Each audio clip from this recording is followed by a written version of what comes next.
हदीस पाक में है कि आका अलैहिस्सलाम ने मना फरमाया सहाबा कराम को, बकर ईद का जब गोश्त हो गया, कुर्बानियां हो गई, तो आका अलैहिस्सलाम ने सहाबा को मना किया कि कोई शख्स अपनी कुर्बानी का गोश्त 3 दिन से ज्यादा अपने घर में नहीं रख सकता।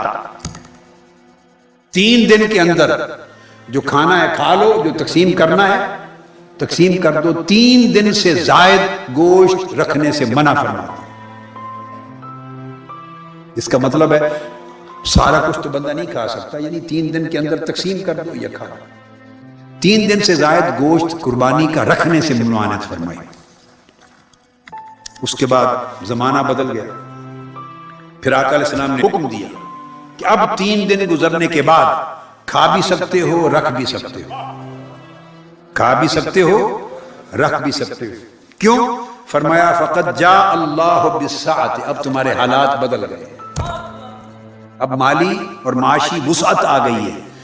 पिछले जमाने में लोग तंगी में थे, हुक्म दिया कि अब 3 दिन से ज्यादा कोई अपने घर न रखे, तकसीम करे ताकि लोगों तक गोश्त पहुंचे। अब हालात लोगों के बदल गए, अब रख भी सकते हो, खा भी सकते हो, तकसीम भी कर सकते हो, खाओ भी कमाओ भी। सवा फकुलू वद्दाखिरू वत्ताजिरू, तो हालात बदले। अब चूंकि आका अलैहिस्सलाम की जुबान अक़दस ऐसी है, जो हुक्म निकला वो शरीयत हो गई। जो हुक्म जुबान अक़दस से निकला वो शरीयत हो गई। तो 1-2 साल पहले शरीयत ये थी कि 3 दिनों से ज्यादा गोश्त रख नहीं सकते।